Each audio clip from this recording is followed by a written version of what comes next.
Good morning, everyone, and thank you for joining us. Today's webinar will be focused on our small business and residential customer energy costs. My name is Mike Wagner. I'm the Community Development Manager for Alliant Energy. I'll be hosting and presenting the July 2022 Energy Cost Outlook webinar. In a continued effort to provide information important to our customers, we're pleased to let you know that we are pre-recording our semi-annual energy cost outlooks. This presentation will be available at alliantenergy.com/Iowa rates early next week and will be posted until our next Energy Cost Outlook webinar in December of 2022.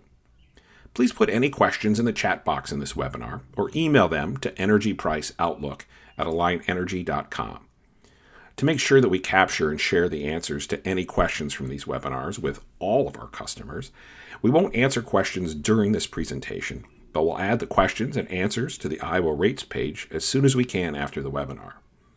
Earlier today, we held a webinar for our large energy and commercial and industrial customers, and that presentation and any questions and answers will also be available on our Iowa rates page. Here's a look at our agenda for today. We'll spend a few minutes today providing an update to our clean energy blueprint in Iowa. We'll then discuss our plan to deliver reliable energy to meet this summer's expected energy use. Then we will review the forecast for 2022 electric costs and end it with some resources that are available. Again, if you have any questions today, please type the question in the chat feature. There will not be an immediate response to the questions asked. We will collect all questions in the chat and post the questions and answers along with the presentation. You may also reach out to your key account manager or the Business Resource Center if you have any questions that are specific to your business. Let's get started with an update on our plans for a cleaner energy future. In November, Alliant Energy filed an advanced rate-making application with the Iowa Utilities Board detailing our plans for adding the first portion of our planned 400 megawatts of solar energy generation along with battery energy storage. We finalized agreements with NextEra Energy Resources, who was the owner-operator of the Duane Arnold Energy Center in Linn County, to acquire 200 megawatts of solar and 75 megawatts of utility-scale battery energy storage around the former DAEC site. NextEra Energy Resources is a proven and experienced developer of renewable energy resources in Iowa and globally. In fact, NextEra is the leading developer of solar paired with storage in both megawatt capacity and the number of projects in the United States. Alliant Energy and its project partners continue to work with regulators, local leaders, and landowners toward acquiring the proper permits and land necessary for the project so construction can begin. Alliant Energy also continues to evaluate projects around Iowa that would make up the additional 200 megawatts of solar identified in the application and clean energy blueprint. The benefits of solar and battery projects include continuing to execute our clean energy blueprint to reduce our dependency on fossil fuels, avoiding long-term costs associated with fossil fuel plants. This would include fuel costs and operating costs. The solar and battery at the former Duane Arnold site will have minimal interconnection costs by using the existing generator interconnection agreement for DAEC. And the project will also help the local economies through increased tax base and local construction jobs. And also, as you look at your sustainability plans, know that 40% of the energy we delivered to customers last year came from renewable resources, and we expect that number to grow as more of our solar projects are completed and come online. As temperatures heat up throughout the Midwest, Alliant Energy is prepared to deliver the reliable energy our customers need. By consistently planning for the ongoing energy needs of our customers and maintaining a diverse energy mix of generation resources, the company has sufficient resources to meet current demand. As Alliant Energy transitions to more renewable resources, gas and coal-fired generating plants are also available. Alliant Energy is part of MISO, Mid-Continent Independent System Operator. MISO manages the generation and transmission of electricity within a multi-state region, which includes Iowa. The power Alliant Energy produces directly benefits our own customers in Iowa, and our generation also benefits customers throughout the region. And in turn, our customers benefit from power produced by other energy companies too. This partnership is especially important because companies throughout the region can draw upon the power generated by other utilities working together to benefit all customers. When hot days are in the forecast and peak demand is expected to increase, several steps are taken by both MISO and Alliant Energy to prepare. MISO alerts member energy companies to cancel planned generation maintenance to keep those resources available and lines up emergency sources in case they are needed. Alliant Energy can implement voluntary customer programs like the Interruptible program to reduce peak demand. The company also has peaking gas plants that can be activated if needed to meet energy needs during expected periods of high demand. And when demand exceeds resources, periodic and temporary power outages are a last step. When MISO makes declarations that would require periodic interruptions, we have plans in place to respond to their direction. These outages are expected to be short-term and occur across the region in a way that minimizes the impact to customers and considers critical resources such as hospitals. The multi-step process would typically allow time for Alliant Energy to proactively notify customers. Again, these are steps in our plan. Alliant Energy has sufficient resources to meet current demand. In response to the pandemic and the economic challenges associated with it, increased assistance money is available to help customers with their utility bills. Alliant Energy has proactively reached out to customers to put them in touch with resources that could help them. As a result of this outreach and collaboration with the Iowa LIHEAP Board, the amount of assistance received by Alliant Energy customers has doubled in comparison to the last several years. We're continuing to put customers in touch with available resources to help them reduce past due balances.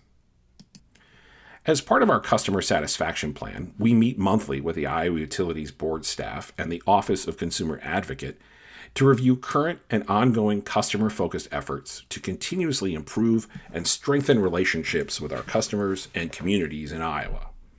Shown is a status as of June 22 of progress in meeting the goals we've set. As you can see, we continue to make good progress on our goals for customer support. Some of the highlights of the customer support goals are, number 1, our average speed at answering calls is below the goal. Number 2, there was a goal set to reduce customer complaints by 40%, and we've currently reduced complaints filed by over 80%. Number 3, being able to help customers on the first call is very important, and we're currently doing that about 75% of the time. Number 4, throughout the first quarter of 2022, we're estimating less than half of 1% of our customers' usage. Number 5, customers have been signing up for high usage alerts through My Account. This will alert customers about high usage, and they can choose to try and reduce use to lower their costs. And number 6, we are excited about the number of customers that have enrolled in My Account to take advantage of the information and options available. If you haven't enrolled yet, please sign up.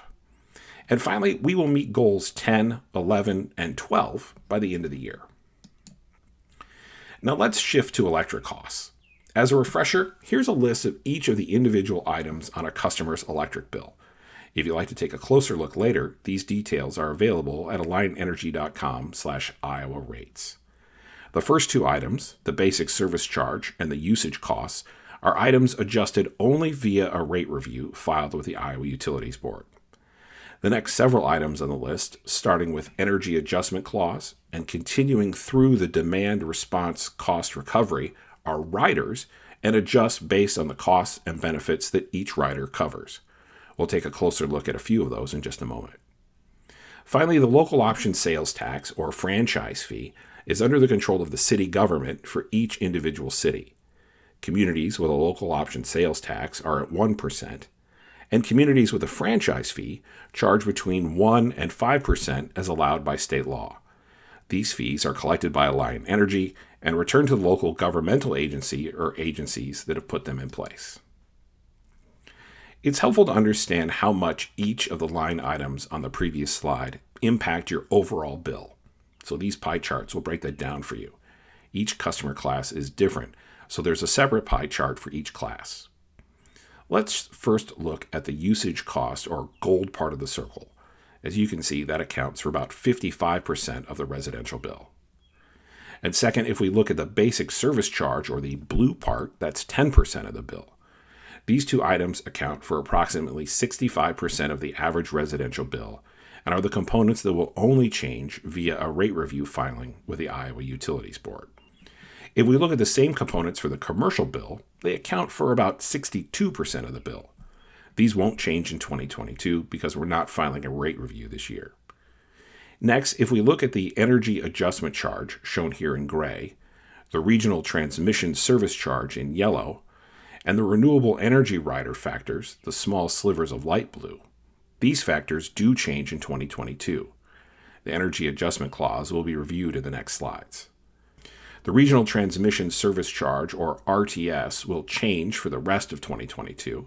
This will be shown in a later slide. The renewable energy rider, or RER, changed in April of 2022. And as noted previously, the local option sales tax or franchise fees are under the control of the city government for each individual city. These graphs, as well as the graphs for larger customers, are all on the AlliantEnergy.com/Iowa rates page for your further review. Let's dig into the Energy Adjustment Clause, or EAC, line in your bills. The EAC tracks the costs of fuel to produce power and the cost of energy purchased for our customers. Any rate case recovery charges are also part of this line item, and the EAC is also used on occasion to flow other benefits through to customers. On average, it makes up about 10 to 15% of your overall residential or small business bill. This chart shows the trend line for the EAC since January of 2020. Overall, there has been an increase to the EAC in 2022. This is caused mainly by rising fuel costs, which are being driven by a number of global and economic factors. The expiration of tax benefit rider credits also contributed to the overall EAC increase. At this time, we do anticipate a decrease to the EAC for the latter part of 2022.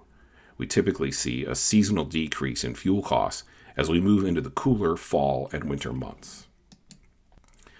To summarize the 2022 changes for electric customers, first, there will not be a change in base rates. Again, those costs will only change if a rate review is filed with the Iowa Utilities Board.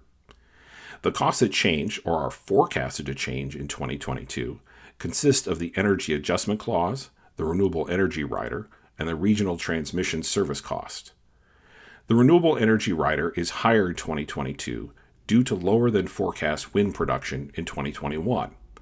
Costs for the RER were recovered based on the forecast for 2021, so lower production means the RER was undercollected in 2021.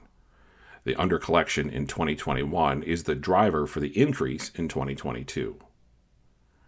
The Regional Transmission Service Charge, or RTS, costs will be changing due to reconciling costs and revenues for 2021.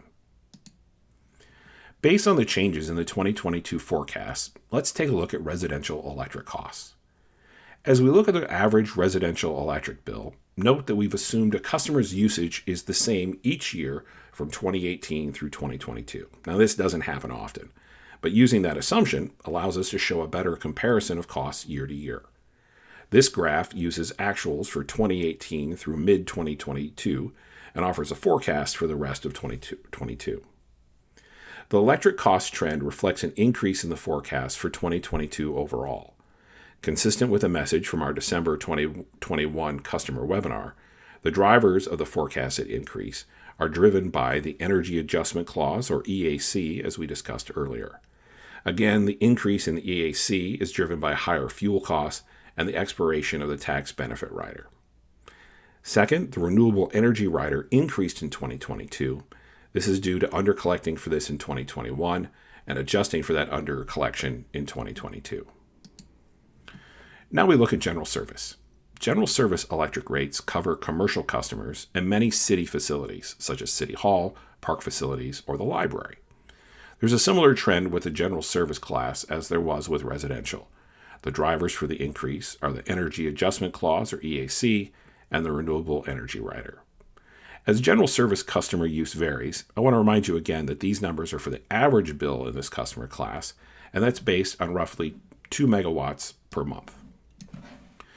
In summary, the look at 2022 bill forecast for our customers is consistent with what we shared in December. Our goal with these webinars is to offer our cost outlook based on what we know today. For the 2022 electric cost outlook, what we know is no base rate review has been filed this year, so basic service charges and usage costs will remain constant in 2022. We've implemented strong cost controls to allow us to continue putting new distribution system assets in service without asking for increased rates. For the Energy Adjustment Clause, higher fuel costs and expiring tax benefit rider credits have pushed the charge higher in 2022 when compared to 2021. The Regional Transmission Service Charge is not proposed to change for the residential and general service classes through the rest of the year. LGS and lighting customers will see a slight reduction in charges. And while a small piece of your bill, the renewable energy rider also increased in 2022. Finally, we're in the midst of our current 5-year energy efficiency plan. Our energy efficiency cost recovery and demand response cost recovery inputs for 2022 will change slightly from those in 2021. As noted earlier, a factor that is driven at your local level is the franchise fee, which, if implemented or adjusted, could change overall costs at the community level. We've worked very hard to keep our base rates and service costs stable, and significant work has been done to manage the Energy Adjustment Clause. With the tax benefits ending, and with higher transmission costs and an increase to the renewable energy rider, we do expect customers' overall costs to be higher in 2022. With non-base rate costs increasing, we'd like to remind everyone of the information available to help keep energy use low. My Account is a tool customers can utilize to monitor their usage, and it's free. Some energy-efficient changes you can make to reduce usage include switching to LED lights. These don't emit heat, and they use 75% less energy. Adjust the thermostat a degree or more. Ceiling fans or other fans are great to cool you. Just remember they cool you and not the room, so turn them off if you're not in the room. Use countertop appliances like toaster ovens, slow cookers, and crock pots. Don't make the air conditioner compete with your oven. Tune up your air conditioner and replace filters regularly, and adjust your shades to keep rooms cooler with the shades closed. And customers who need help paying bills can seek energy assistance through LIHEAP or the Hometown Care Energy Fund from their local community action agency. I'd like to summarize the pending changes. Consistent with past practice, the EAC will be updated monthly. I will note that any remaining residual from the tax benefit rider will flow through the EAC pending board approval. As mentioned earlier, the Regional Transmission Service Charge is not proposed to change for the residential and general service classes through the rest of the year. LGS and lighting customers will see a slight reduction in charges. Please note updates and further information can be found at the website at the bottom of the slide. I would like to remind everyone to post your questions in the chat function, or you can email them to us. We will then post the questions and answers along with this presentation to our website. As shown, there are also some other ways that you can reach out to Alliant Energy if you have specific questions about your account. I would like to thank everyone for their time today and look forward to your attendance at future webinars. This concludes the webinar. Thank you very much.